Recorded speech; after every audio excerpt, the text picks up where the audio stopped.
I'm reading a book called Dancing with a Ghost. Dancing with a Ghost by a guy named Rupert Ross. And it's John Miller's book. And so John loaned it to me. And it's a book, essentially, it was a bestseller back in, I think, 1992. It's been around a while. Rupert Ross lives up near Kenora, and he, for many years, worked in the north as a Crown attorney, an Ontario Crown attorney in many of the reservations up there. So he had a lot of questions. He was very curious, and he did a lot of research about this clash between native culture and European culture, and the resultant problems that we're having in Canada and in North America today. So it's a great book, so well written.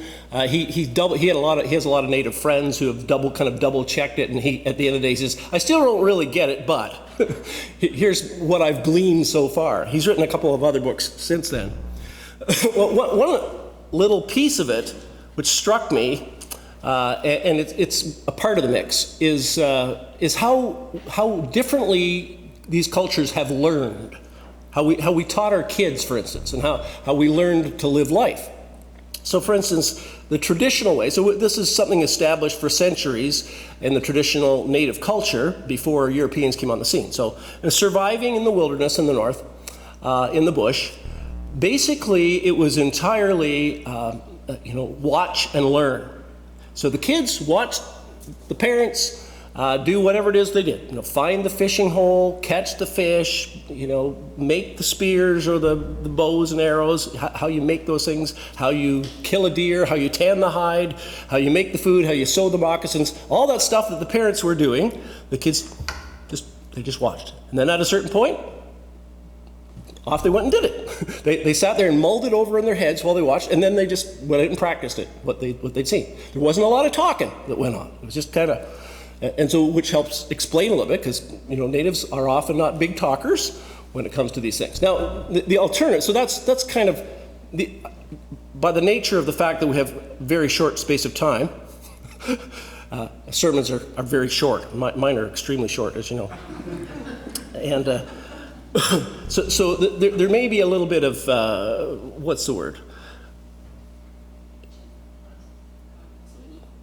Condensation.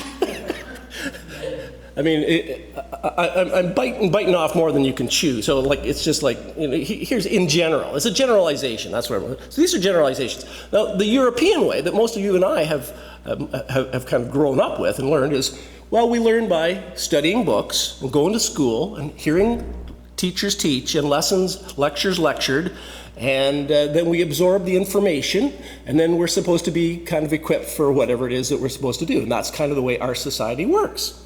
Interestingly, not always all that well. For instance, I went to a whole lot of years of school for ministering, and then I got out to my first spot and knew zip-de-doo. So, interesting. And how many of us have that same story in your field? It depends on how much opportunity you had to actually kind of apprentice at some point. So these two kind of ways of learning have definitely clashed, and that's part of the problem, if you will, part of the mystery of what's going on. But it struck me as I was listening, kind of reading this book, that Jesus' way, first of all, that Jesus used that way a lot, the native way, watch and learn, to teach his disciples. That was the main way. But he also combined the European way, if you will. So he combines these two together, which is probably the answer at the end of the day. That we all need to learn from each other more, to have more emphasis on the kind of hands-on watching and learning and then practicing, as well as the book learning or the lectures and all that kind of stuff. I mean, there's value to both. But by the way, that is why preaching is actually of limited use. I hate to say this because I might be fired.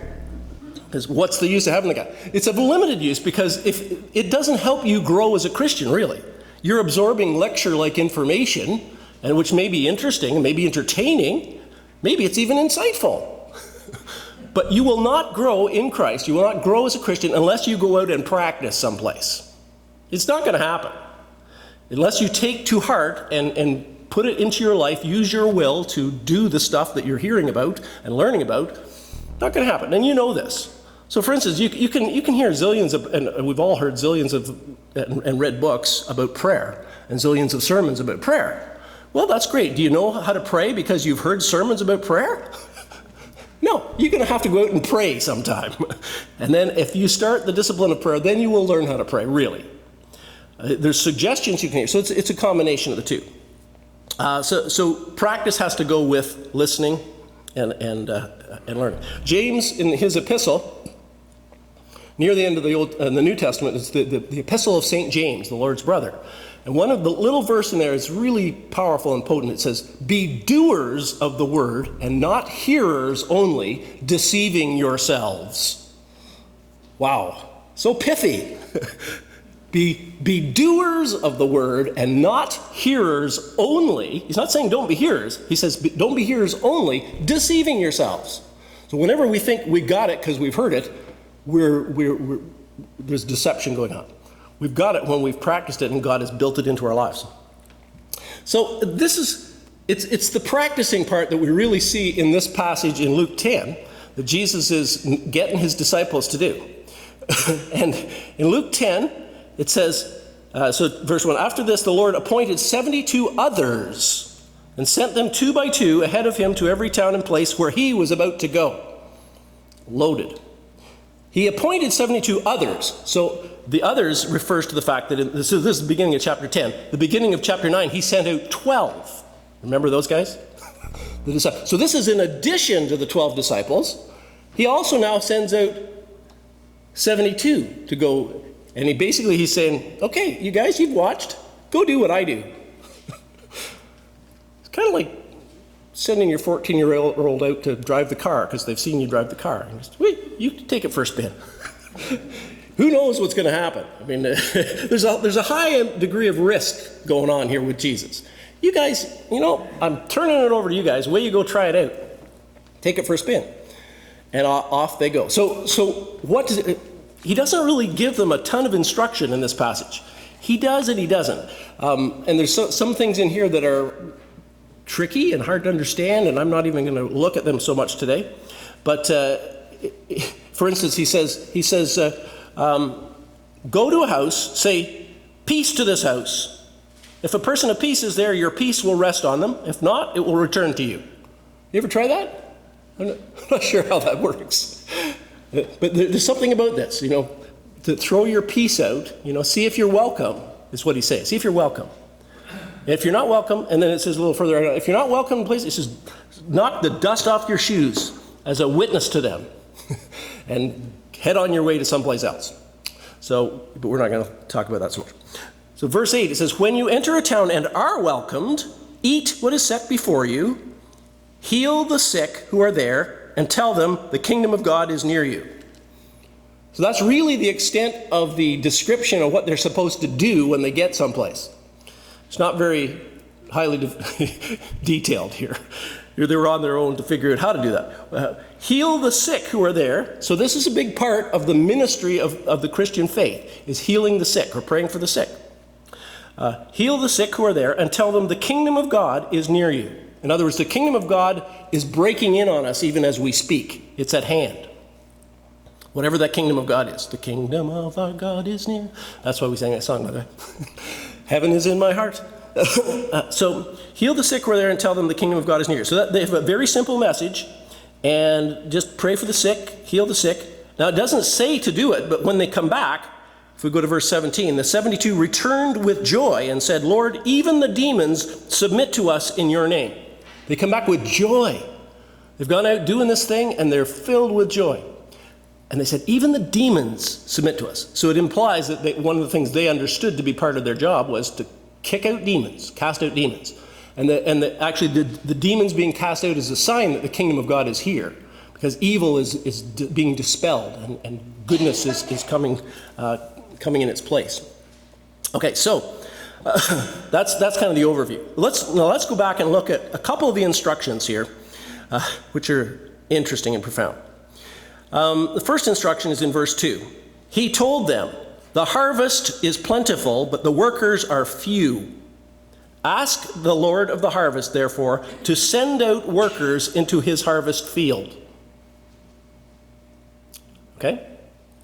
So basically he's saying, it's kind of weird because they are the workers that are being sent into the field. And the first thing Jesus tells them to do is pray for workers to be sent out into the field. Like, what? So it implies that Jesus has in mind an exponential growth thing happening. I mean, there were 12 in the chapter before. Now there's 72, and he tells the 72 to pray for more. And this is Luke, who also writes the book of Acts. So he has got a whole story to tell as we get into Acts, how there's hundreds, and then there's thousands, and then the whole thing just, explodes out of the Jerusalem area until this day.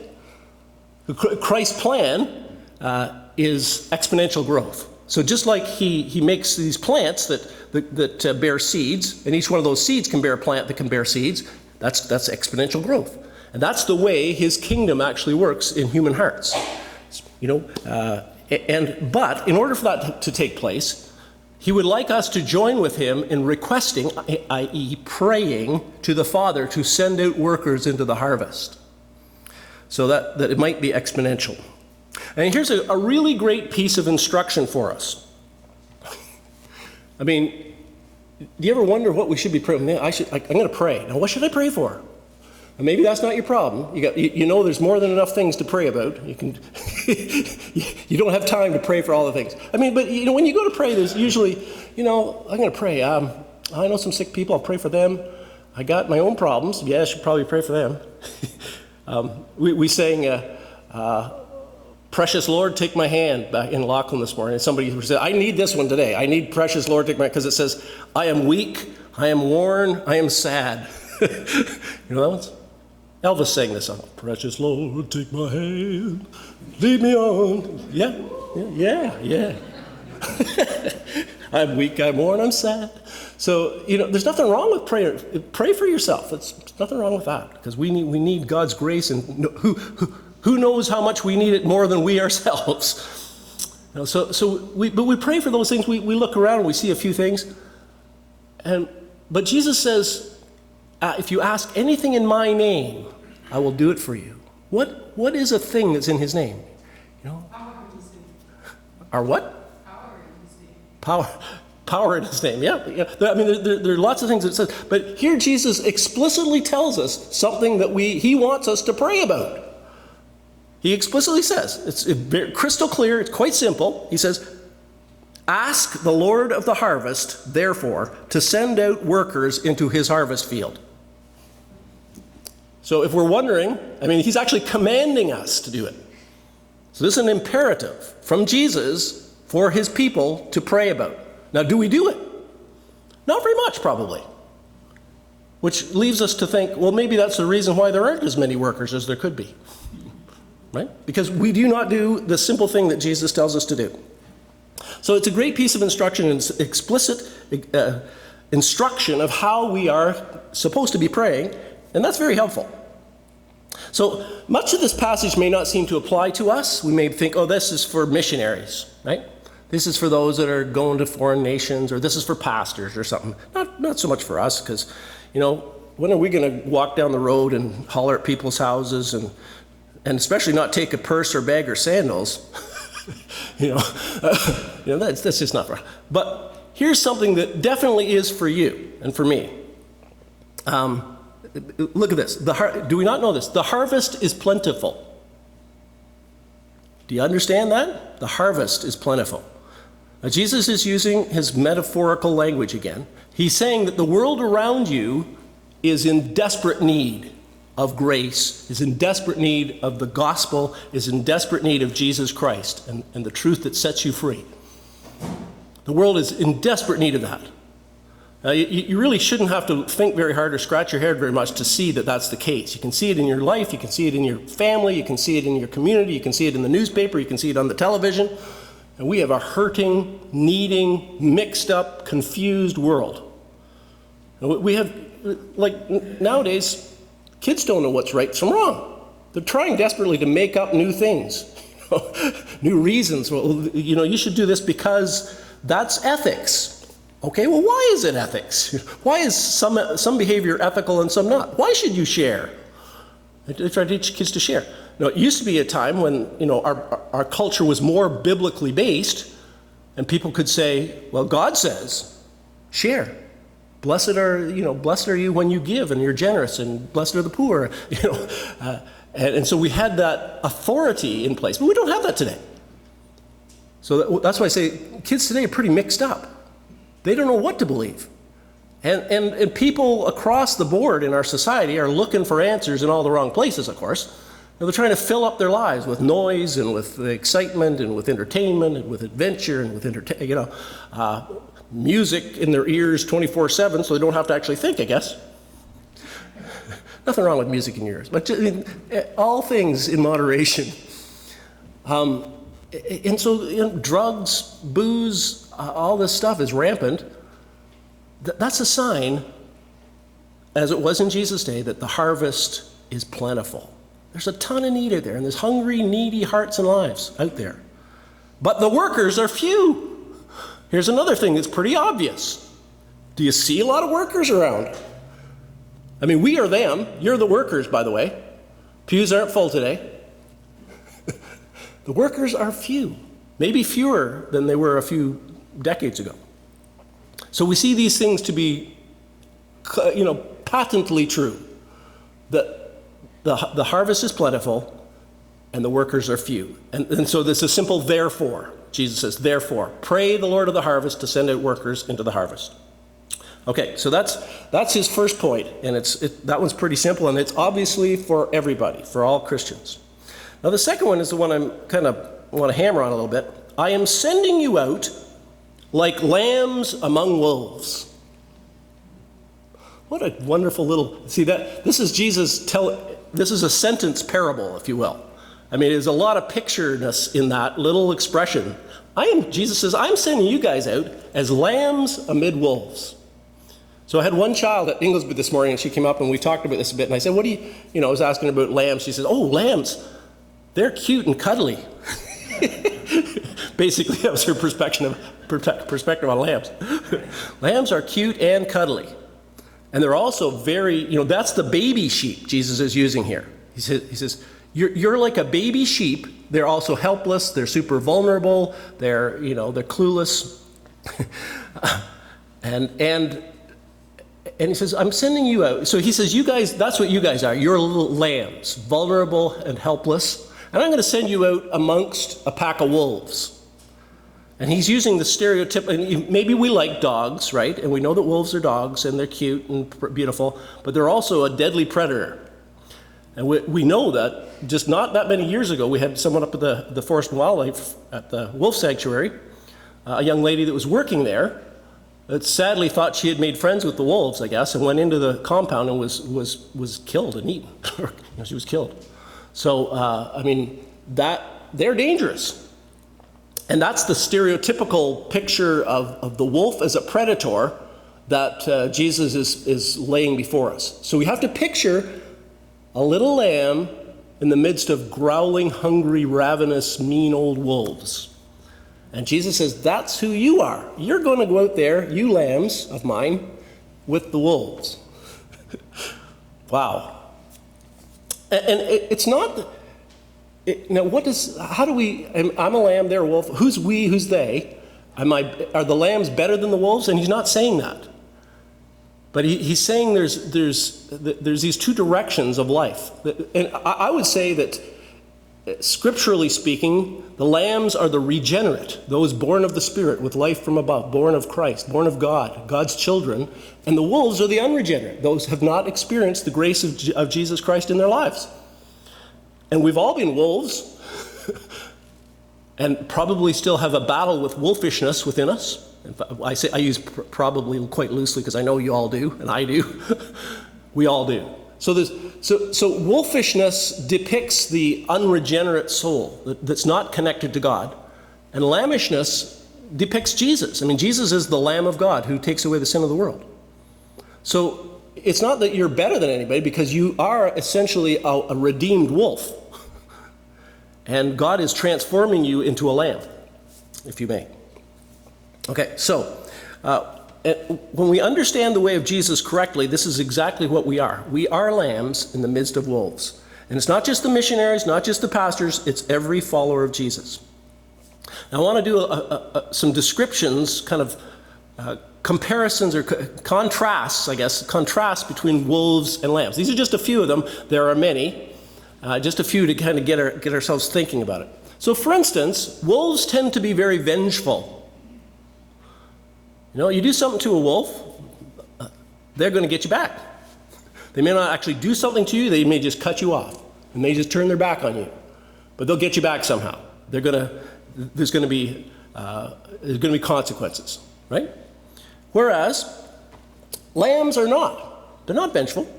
They forgive even horrible things. That's a hallmark of lambishness. According to Jesus, he says, forgive as you have been forgiven. And it's all through the Gospels.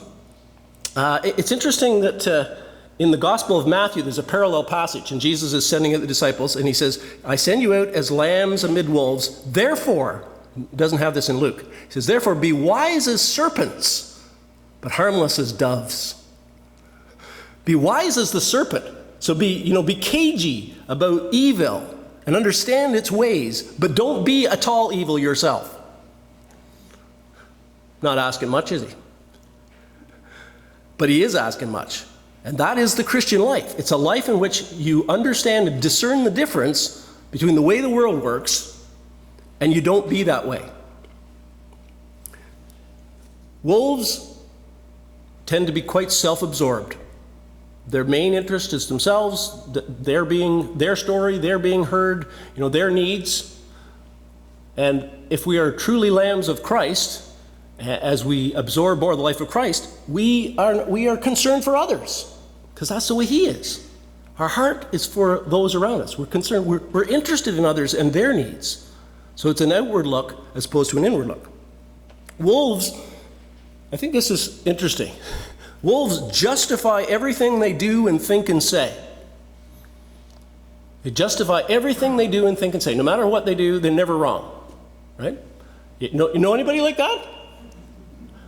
They're all around us. They can't take correction because they've justified. No matter what they've done or what they've said, there's a good reason for it. Lambs humbly consider that they might be wrong. Right? Lambs humbly consider that they might be wrong.